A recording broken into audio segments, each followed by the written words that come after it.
¿Qué tal? Buenos días. Los saluda el médico residente de primer año de neurocirugía por la Universidad Nacional Mayor de San Marcos de Perú. Soy el doctor Richard Febres Ramos y quiero agradecer el día de hoy especialmente al doctor Guevara Ore Eric, quien es mi tutor de San Marcos y mi tutor que está a mi cargo. Gracias a él puedo disertar esta exposición y muy amablemente me han pasado sus diapositivas y yo simplemente las voy a explicar. Vamos a ver generalidades del TEC. Es traumatismo cráneoencefálico en el adulto. El TEC en el adulto. Empezamos. Pequeñas imágenes que las vamos a ver al final. Entonces tenemos que definir qué cosa es TEC. TEC es una lesión del cráneo que puede abarcar a sus cubiertas, el contenido. Esto puede ser directa o indirecta por agentes físicos que actúen sobre el segmento craneofacial. Lo más importante del TEC es que es la mayor causa de mortalidad y discapacidad en el mundo. El 70% de los pacientes politraumatizados, es decir, que tienen múltiples contusiones o golpes, sufren algún tipo de variedad de TEC.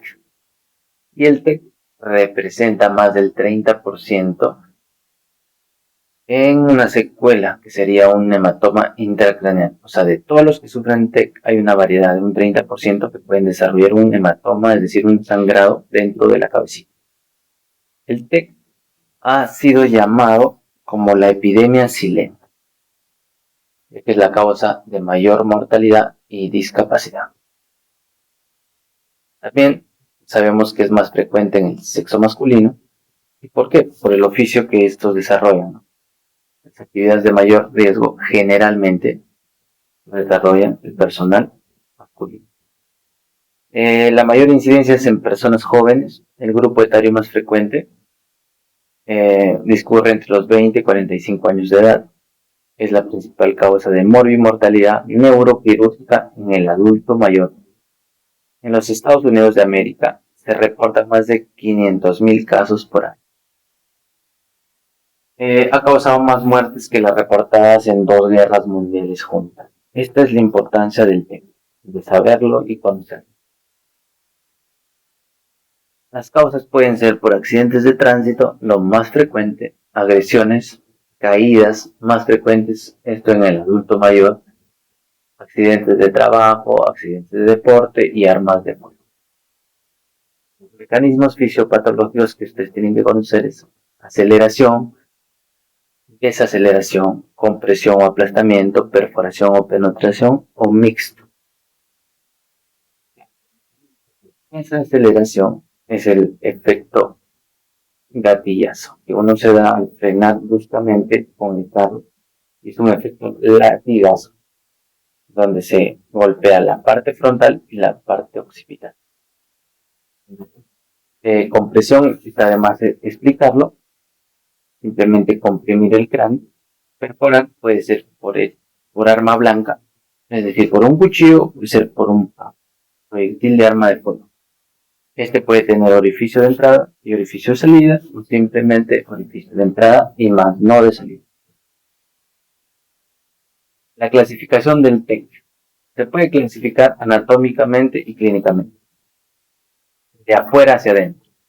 Lesiones del cuero cabelludo, como heridas, excoriaciones, contusiones, hematomas de partes blandas, hematoma subcalial, lo que comúnmente se conoce como chinchón. Son los denominados y famosos hematomas subcaliales. Están debajo de la galea. Otras clasificaciones pueden ser lesiones del cráneo propiamente dicha.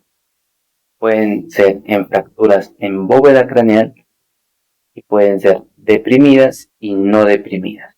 Las no deprimidas se pueden subclasificar en lineales, estrelladas y estalladas de acuerdo al trazo de.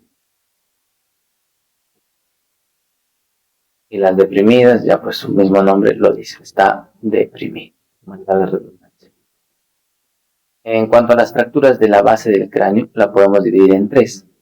fractura de base de cráneo, fosa anterior, fosa media, fosa posterior. Algunas literaturas hablan de pisos, piso anterior, piso medio, piso posterior.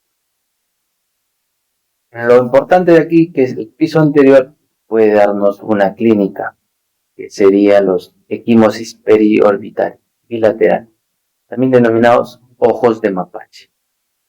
La fractura de base de cráneo de piso medio nos puede dar una clínica que se denomina otorragia, sangrado por el oído interno.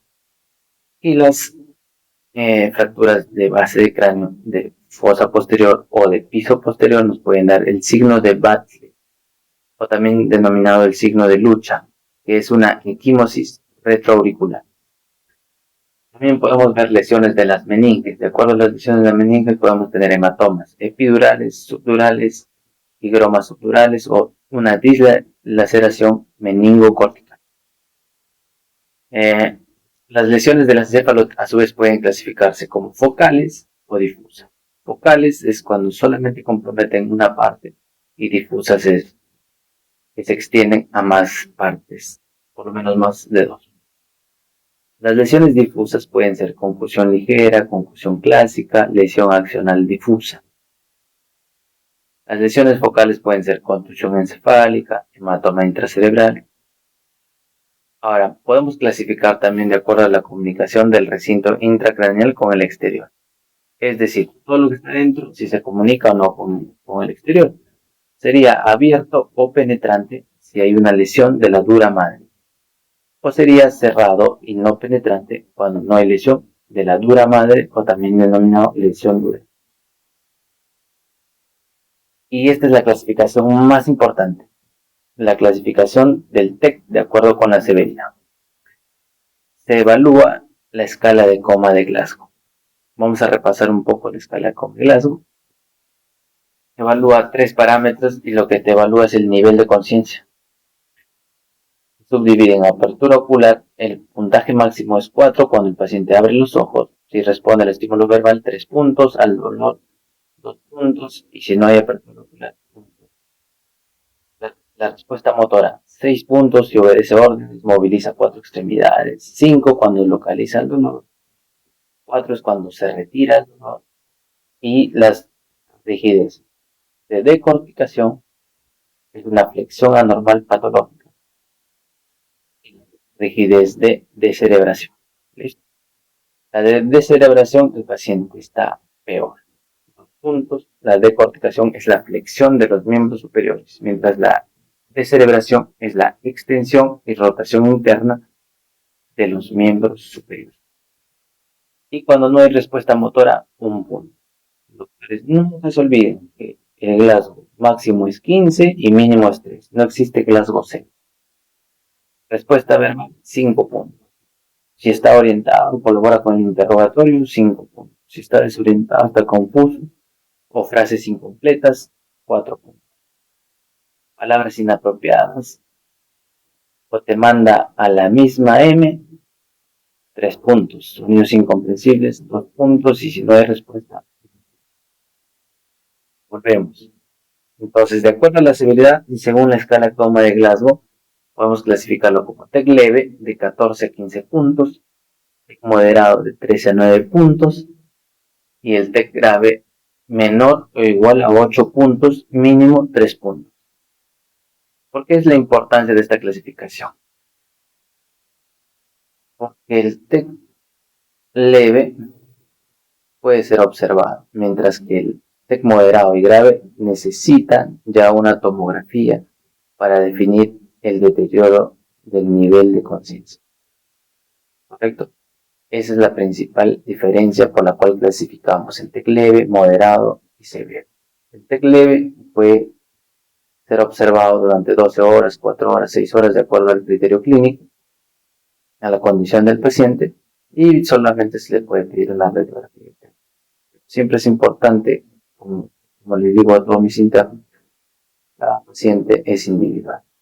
Es mejor individualizar. La medicina se ve de manera integral, se individualiza.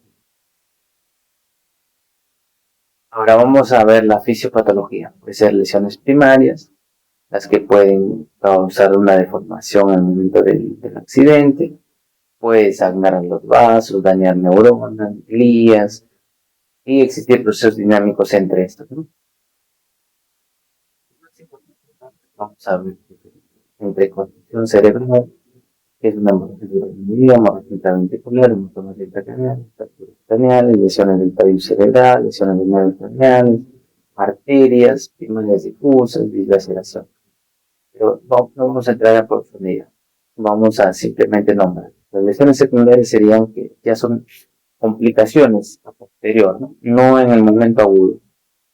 Pueden ser lesiones hipóxicas, isquémicas, edemas cerebrales, lesiones focales, difusas. Son potencialmente reversibles, es decir, que pueden mejorar con un tratamiento.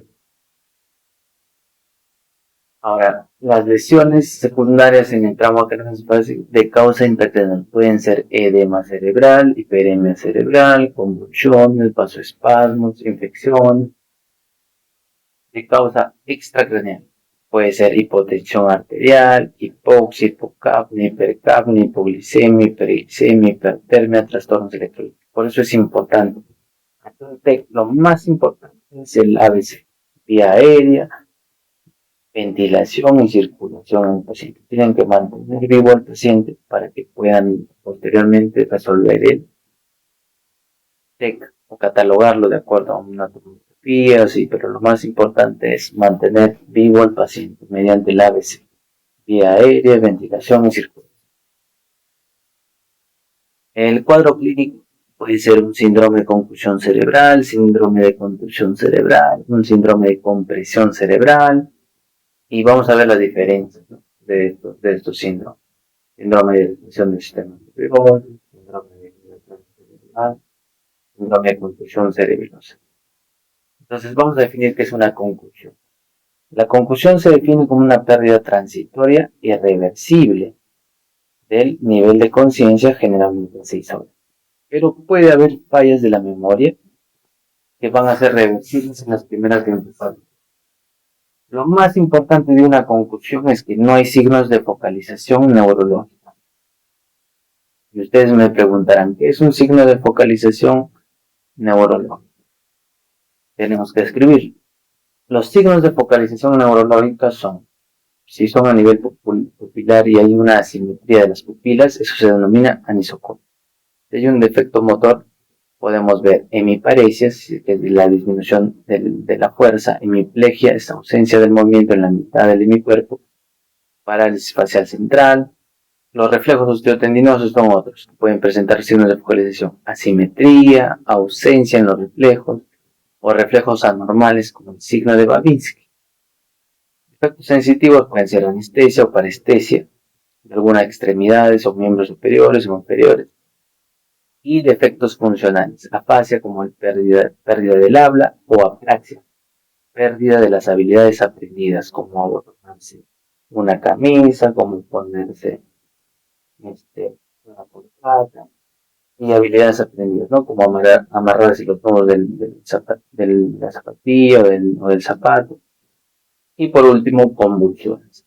Esos son los signos de focalización. Entonces regresamos. Lo importante de una concusión es que es una pérdida transitoria y irreversible, pero que no focaliza. Mientras que una contusión, el estado de conciencia puede mantenerse por más de 6 horas, pero ya hay signos de focalización, que ya los hemos descrito anteriormente. Entonces, entre una concusión y una contusión con T, lo peor sería tener una contusión, porque hay signos de focalización neurológica. Un síndrome de compresión cerebral va a ser una degradación progresiva del estado de conciencia, que puede ser acompañado de signos de focalización, que ya saben cuáles son los signos de focalización. Un síndrome de irritación del sistema nervioso puede generar cefalea, vómitos, vértigos. Realmente es no progresivo, puede generar una rigidez nucal por una hemorragia subaracnoidea, por una HCA, convulsiones por irritación de la corteza cerebral o agitación psicomotora. El síndrome de herida cráneo-cerebral penetrante es un objeto que va a lograr penetrar mostrar la masa encefálica propiamente dicha, ¿no? Puede existir orificio de entrada y de salida o simplemente un orificio de entrada. La alteración varía de acuerdo al nivel de conciencia. Pueden existir signos de focalización neurológica. Los ejemplos más comunes son arma de fuego, punzón, machete, cuchillo y todo lo que queda a su imaginación. Un síndrome de contusión cerebelosa puede acompañarse de un deterioro del nivel de conciencia. Ahora, como en el cerebelo tenemos la coordinación de la marcha, esto puede presentar ataxia, es decir, incoordinación en la marcha. Puede también generar hipotonía, que es disminución del tono muscular, y síntomas como vértigos, vómitos. Otra vez repasamos los signos de focalización neurológica. Si hay anisocoria, el paciente está focalizando. Si hay hemiparesia o hemiplegia o parálisis facial central, el paciente focaliza. Si hay asimetría o ausencia en los reflejos osteotuminosos, signos de Babinski, el paciente está focalizando. Si hay defecto sensitivo, anestesia o parestesia, el paciente está focalizando. Si hay afasia, apraxia o convulsión, el paciente está focalizando. El diagnóstico. Para hacer el diagnóstico tenemos ayudas complementarias. De inicio, siempre una radiografía simple de cráneo, frontal y lateral, o también a veces denominado anterior y posterior. Una radiografía de columna cervical para descartar lesiones a nivel de la columna cervical.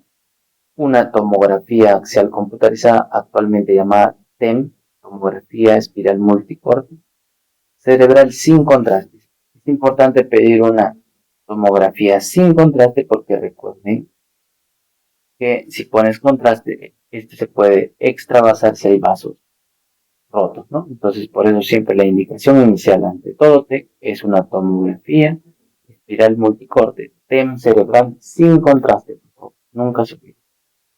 Y también podríamos usar la resonancia magnética nuclear cerebral, o también denominado encefalo. Entonces, nos vamos a los ejercicios prácticos. Imágenes de TEM, ¿sí? Antiguamente llamado TAC, tomografía axial computarizada. Lo que vamos a ver acá en especial es una tomografía normal. En las tomografías todo se debe relacionar con el parénquima. Entonces se miden unidades Hanfield y TOPS isodenso al parénquima cerebral. ¿Qué es el parénquima cerebral? Es esto de plomo. ¿Listo? Los ventrículos se van a ver de un poquito más negro. ¿Está bien? Entonces la diferenciación córtico-subcortical y sobre todo la línea media. La línea media, ustedes siempre tienen que mirar de afuera hacia adentro. ¿Ya? La galea serían hematomas subgaleales y también podemos ver que no hay desviación de la línea media, tampoco hay dilatación de los ventrículos y tampoco hay una mala diferenciación córtico-subcortical, que te hablaría de un edema cerebral. Entonces es una tomografía cerebral sin contraste. Ustedes tienen que conocer siempre primero lo normal para poder describir lo anormal. Entonces, todo lo que se ve blanquito en tomografía se llama hiperdensidad, porque se habla de unidades Hanfield, densidades. ¿Listo? Entonces, lo blanquito sería hiperdensidad en relación a ¿qué? Al cerebro. El cerebro es color isodenso con el parénquima, es decir, plomo. Entonces, si se ve blanco, sería hiperdensidad. ¿Listo? Entonces, las hiperdensidades pueden ser o epidurales o subdurales, pero por la distribución en semiluna, este sería un hematoma subdural agudo del lado derecho, que sí está desplazando la línea media como podemos ver y se ve edema cerebral. ¿Cómo se ve edema cerebral? Porque no hay una buena diferenciación córtico-subcórtico. También hay un colapso de los ventrículos del lado derecho, ¿correcto? Y el golpe fue por el lado derecho, por eso es que se ve el hematoma subgaleal de este lado. Vamos a ver un hematoma subdural crónico. ¿Por qué es crónico y no es agudo? Porque los crónicos se ven hipodensos, es decir, más negritos. ¿Ya? hipodenso, siempre en relación con el parénquima cerebral. ¿Listo? Entonces, igual, imagen de semiluna sería hematoma subdural crónico del lado derecho, que si desplaza la línea media, colapsa el ventrículo lateral, el asta anterior del ventrículo lateral derecho. También está desplazando algunas estructuras y hay una mala diferenciación córtico-subcortical a predominio del hemisferio.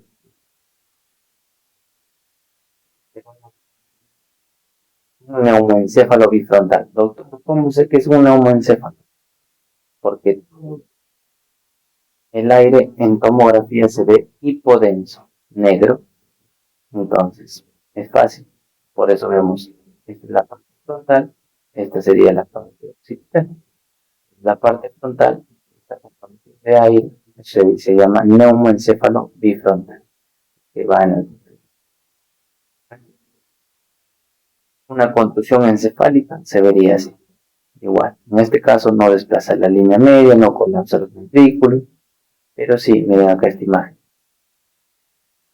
Bien delimitada, pero hiperdenso, con un componente hipodenso. ¿En dónde? En la zona.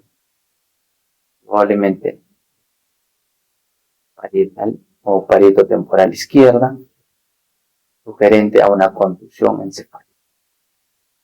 Vas a ver una hiperdensidad a ese nivel, como lo que estoy señalando con mi puntero. Entonces, las complicaciones pueden ser hipoxia cerebral, isquemia, edema cerebral, hematomas intracraneales, hidrocefalia, convulsión. También puede haber complicaciones tempranas, ¿no? Hemorragia subaracnoidea, también denominado HCA, por sus siglas HCA, oclusión vascular, infecciones, fístula de líquido cefalorraquídeo, neumoencéfalo. Las complicaciones crónicas obviamente también se van a presentar. ¿Cuáles serían? Hematoma subdural crónica, sobre todo en pacientes ancianos que sufren caídas y paulatinamente se va acumulando el sangrado y llegan a hacer un hematoma subdural. Y el paciente muchas veces ni cuenta se dio que se golpeó la cabeza, porque los ancianos así sucede. Hidrocefalia, infecciones, epilepsia. El tratamiento. Como ya les dije, en primer lugar, mantener vivo a tu paciente. Reanimación cardiopulmonar, ABC, que vas a garantizar la estabilidad ventilatoria, la hemodinámica. Complementar con un examen físico general para descartar lesiones traumáticas asociadas.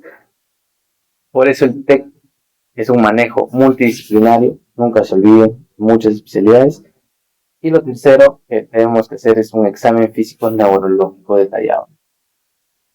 El tratamiento de un médico general, lo que ustedes tienen que saber es posicionar la cabeza a 30 grados, canalizar las accesos vasculares, doble vía, salir soluciones isotónicas como sodio al 0.9%, sondas vesicales, nasogástricas, si lo requiere el paciente, garantizar hidratación adecuada del paciente con soluciones isotónicas, uso de analgésicos, uso de antieméticos, uso de antimicrobianos, uso de anticonvulsivantes, uso de manipulación. Todo esto individualizando a su paciente, por favor. Bueno, se puede tratar las heridas del cuero cabelludo. Primero, nunca se olviden que se inspecciona, es decir, se mira. Luego se rasura la piel. Luego se realiza la limpieza, la asepsia, se infiltra la anestesia local, se explora digitalmente. Sobre todo, esta parte es importante porque yo aprendí en la residencia y se las explico. La exploración digital es muy importante porque a veces quedan restos de vidrio, de tierra, de piedra, de cualquier desecho. Limpieza de la herida, se hace hemostasia, se regulariza los bordes de la piel, se hace puntos hemostáticos y finalmente se hace un vendaje compresivo si fuera necesario. Listo. Estas son las bibliografías de donde fue sacado esta cátedra o esta disertación. Aquí les dejo mi correo personal, richardfr.94@gmail.com. Ahí tienen un número celular para cualquier duda, cualquier sugerencia, cualquier aporte va a ser bienvenido. Ha sido todo por hoy. Muy buenas